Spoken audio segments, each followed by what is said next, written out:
நான் தான் கண்ணபாரதி பேசுறேன். எஸ், பிக் பாஸ் வீட்டுக்கு அப்புறம் வீட்டுக்கு வந்து இன்னைக்கு வந்து புது சமையல் என்ன பண்ணாம்னா, பிக் பாஸ் வீட்ல நான் என்ன சமையல் செஞ்சேன் முன்னாடி செஞ்சு காமிக்க போறேன். எஸ், பூண்டு குழம்பு மட்டன் குழம்பு 2 வச்சேன். நிறைய பேர் வந்து நான் பிக் பாஸ் வீட்ல போய் சமைக்கவே தெரியல, உனக்கு சமையலே தெரியல அப்படிலாம் நிறைய பேர் சொன்னாங்க. நான் 2 டிஷ் வச்சேன்.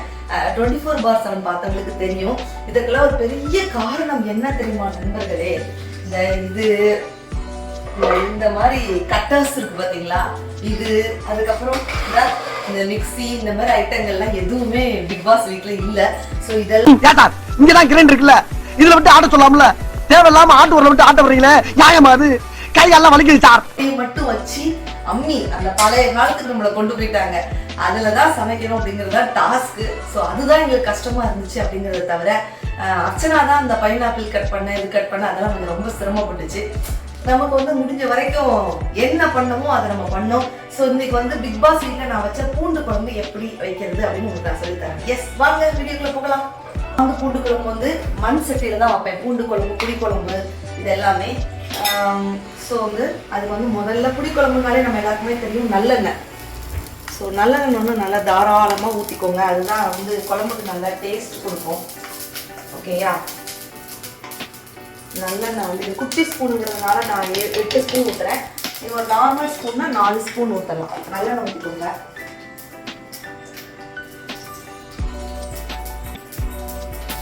வெந்தயம் 1 ஸ்பூன் வெந்தயம் போட்டுக்கிறேன். பார்த்தீங்களா, வெந்தயம் வந்து உடலுக்கு வந்து நல்ல குளிர்ச்சி. அதாவது என்ன டிஷ் வந்து எனக்கு சமைக்க தெரியல அப்படின்னு சொன்னா, எனக்கு வந்து இந்த கிராமத்து சமையல் ஹெர்பல் இதுதான் நிறைய தெரியும். கீரை சூப்பு, முளைக்கட்டின பயிர், இந்த மாதிரி விஷயங்கள், கம்பு தோசை, கேப்ப தோசை, இந்த மாதிரி விஷயங்களே நான் நம்ம ஸ்டைலில் பழகிட்டேன். ஸோ இந்த பிக் பாஸ் வீட்ல இதெல்லாம் சமைச்ச உடனே ரொம்ப சூப்பராக இருக்குது, நம்ம நேட்டிவிட்டியோட சமையல் ரொம்ப நல்லா இருக்குது அப்படின்னு எல்லாருமே சொன்னாங்க. அது ஒரு பெரிய பெரிய சந்தோஷம். ஸோ நான் வெந்தயத்துக்கு அப்புறம் வந்து வத்தல் இருக்குல்ல, அது ஒரு 4 வத்தல் தீ போட்டுக்கோங்க.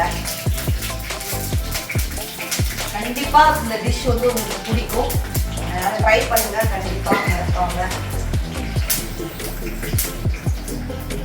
வத்தல் ஒரு 4 வத்தல் போட்டுக்கிறேன்.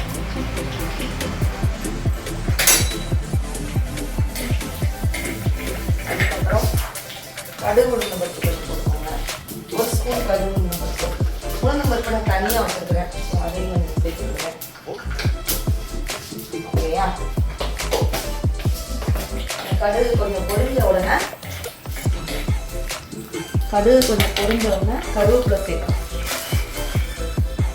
ஸோ நான் வெந்தயம், வத்தல், கடுகு உளுந்த பருப்பு, கருவேப்பிலை போட்டோம். நல்லா மணமாக இருக்கும். ஓகேயா? கருவேப்பிலை போட்டு வதக்கிக்கோங்க. இதுக்கு மத்தியில் என்னன்னா, இந்த சின்ன வெங்காயம், வெள்ளைப்பூடு, சரியா? புளி வந்து ஒரு கைப்பிடி அளவுக்கு நான் வந்து 4 பேருக்கு. ஸோ எனக்கு ரொம்ப கஷ்டமான ஒரு விஷயம், சமையல் தெரியல நீங்க ஈஸியாக சொல்லுவீங்க. 4 பேருக்கு மட்டுமே சமைச்சு தான் எனக்கு பழக்கம். அளவு நிறைய சமைச்சு பழக்கம் இல்லை. 18 பேருக்கு 19 பேருக்கு எப்படிங்க சமைக்கிறது, அதுதான் நான் ரொம்ப சிரமப்பட்டேன். அதனாலதான் அப்படி 4 பேருக்கு தனித்தனியாக பிரித்து கொஞ்சம் கொஞ்சமாக போட்டு ஒரு வழியாக அதையும் நாங்கள் பாஸ் பண்ணிட்டோம். வந்து ஸோ 4 பேருக்கு தேவையான ஒரு கைப்பிடி புளி வந்து நான் நிறைய போட்டுக்கிறேன். இந்த மாதிரி சின்ன வெங்காயத்தையும் வெள்ளைப்பூடையும் உரிச்சு வச்சுக்கோங்க. ஓகேயா? நல்லா பொரிஞ்சிருச்சு. இதுக்கப்புறம் நீங்கள் உரிச்சு வச்சுருக்கிற வெள்ளைப்பூடை உள்ள போட்டுருங்க. வெள்ளைப்பூடை வந்து நல்லா வதங்கணும். ஓகேயா? வெள்ளைப்பூடு வந்து நல்லா வதங்கணும். வதங்கினாதான் அந்த ஒரு வெள்ளைப்பூடில் வந்து ஸ்மெல், அந்த காரப்பு தன்மை அதெல்லாம் இல்லாமல் நேச்சுரல் ஃப்ளேவர் வரும். அதுக்கு நீங்கள் என்ன பண்ணலாம் அப்படின்னா, இந்த வெங்காயம் இருக்குல்ல, இதை வந்து நல்லா இந்த மாதிரி மிக்சியில் ஜாரில் போட்டு ஒரு சுத்த விட்டு எடுத்துட்டிங்கன்னா இன்னும் இதோட ஃப்ளேவர் வந்து நல்லா சூப்பராக கிடைக்கும். மிக்சி இல்லாதனால எவ்வளோ கஷ்டப்படும் தெரியுமாங்க நாங்கள்லாம். நம்ம தினேஷ் உரிச்சு கொடுத்த உடனே தினேஷ் போட்டு நல்லா போட்டு அம்மியில் போட்டு அரைச்சி கொடுத்தாப்புல.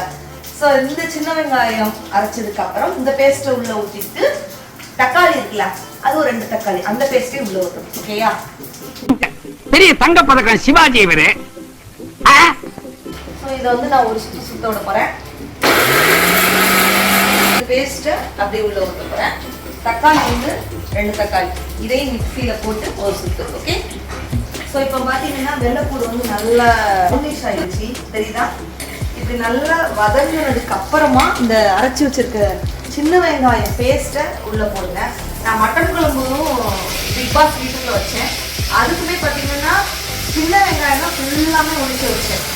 ஸோ அதுதான் நமக்கு வந்து ஒரு டேஸ்ட்டு கொடுக்கும். அதனால் பொறுமையாக சின்ன வெங்காயம் உடம்புக்கும் நல்லது. ஈஸியாக பெரிய வெங்காயத்தை கட் பண்ணி போடுவாங்க. இதாக இருக்கா, இதையும் நல்லா இந்த மாதிரி வதக்கிக்கோங்க. இது கொஞ்சம் வதங்கினதுக்கு அப்புறமா நம்ம தக்காளி பேஸ்ட்டை உள்ள போட்டுடலாம். தக்காளி பேஸ்ட் அதையும் உள்ள ஊற்ற. ஓகே. இதுக்கப்புறம் மல்லிப்பொடி, வத்தல் பொடி, மஞ்சள் பொடி, உப்பு போட்டு கொஞ்சம் வதங்கினதுக்கு அப்புறம் அப்படி இந்த புளி கரைசலை உள்ள ஊற்றிட்டீங்கன்னா பூண்டு குழம்பு, தரமான புளி குழம்பு ரெடி. தக்காளி பேஸ்ட்டுக்கு அப்புறம் நம்ம கிருமி நாசினி, மஞ்சள் ஒரு கரண்டி, மல்லிப்பொடி இருக்குல்ல அது ஒரு 3 ஸ்பூன் போட்டுக்கோங்க.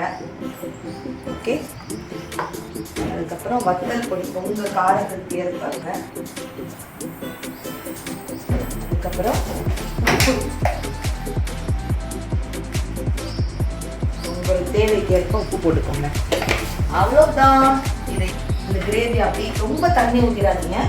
அப்படி கொஞ்சம் இந்த கிரேவி கொஞ்சம் இருந்ததுக்கப்புறம் புளிக்கரைசல் கொஞ்சம் ஒரு 2-3 மினிட்ஸ் கழிச்சு புளிக்கரைசல். ஓகே.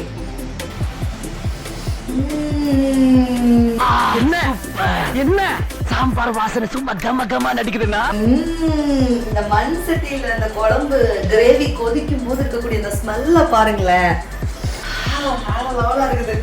ஸோ இப்போ வந்து நம்ம அரைச்சி வச்சிருக்க அந்த புளி கரைசல் அதை அப்படி உள்ள ஊற்றுறோம். கரைசல் உள்ள ஊற்றிடுறேன். உப்பு உரப்புலாம் கரெக்டாக இருக்கான்னு கடைசி செக் பண்ணிக்கோங்க. ஃபர்ஸ்டே நம்ம தாளிச்சிட்டோம். ஸோ திரும்ப தாளிக்கணும்னு அவசியம் இல்லை. இதுக்கு மேலே கொத்தமல்லி இலை இருக்குல்ல அதை கொஞ்சம் கிண்டி போட்டுக்கோங்க. நிறைய பேர் நாட்டு சக்கரை சேர்ப்பாங்க, வெல்லம் நாட்டு சக்கரை. ஸோ அந்த மாதிரி சேர்த்துக்கலாம். ஸோ பக்கத்தில் வந்து பார்த்தீங்கன்னா ஆல்மோஸ்ட் நம்ம குழம்பு ரெடி. அவியல் இருக்குல்ல, அவியல் வச்சுருக்கிறேன். எங்கள் வீட்டில் எப்போதுமே ரைஸ் கம்மியாக தான் எடுப்போம், காய் தான் நிறைய எடுப்போம். ஸோ வந்து அவியலுக்கு தேவையான எப்போ கூட நார்மலாக வதக்கி சின்ன வெங்காயம் போட்டு தாளித்து எல்லா காயையும் போட்டு நம்ம நாட்டு காய்கறிகள் இருக்குல்ல, அவரைக்காய், உருளைக்கிழங்கு, சவ் அப்புறம் என்னது சீனி அவரைக்காய். சீனி அவரைக்காய்னா சுகர் பேஷண்ட்ஸ்க்கு அவ்வளோ நல்லது. சீனி அவரைக்காய், வாழைக்காய், உருளைக்கிழங்கு, இந்த மாதிரிலாம், முருங்கைக்காய், இதெல்லாம் எங்கள் தோட்டத்தில் விளைஞ்சுது. ஸோ இந்த மாதிரி நாட்டு காய்கறிலாம் போட்டு நல்லா வதக்கி தேங்காய் சீரகம், அது காய் வெந்த உடனே தேங்காய் சீரகம் மிளகா போட்டுருக்கேன். இப்போ கடைசி ஃபைனல் டச் என்னன்னா இந்த தயிர் இருக்குல்ல, வீட்டில் தயிர் உர ஊற்றிருக்கிறேன். ஸோ இந்த தயிரை வந்து கொஞ்சம் ஊற்றி அப்படி கிளறி எடுத்துட்டோம்னா அவியல் ரெடி.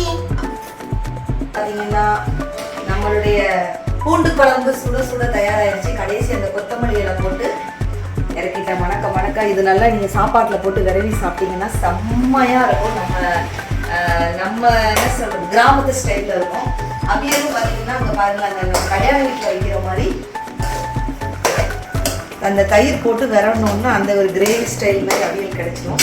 ஸோ இதுதான் வந்து பார்த்தீங்கன்னா இந்த ஸ்வீட்டு ஆயில் ஐட்டம் இதெல்லாம் நான் விரும்ப மாட்டேன்.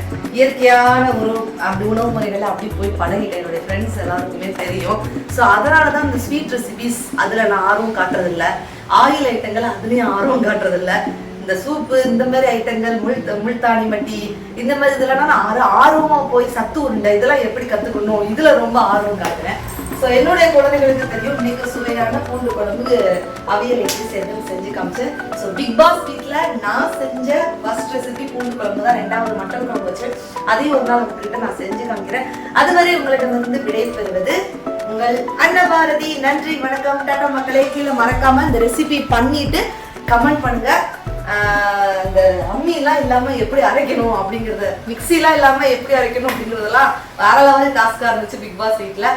So super. இதை மறக்காம ட்ரை பண்ணிட்டு கமெண்ட் பண்ணுங்க. தேங்க்யூ, டாடா.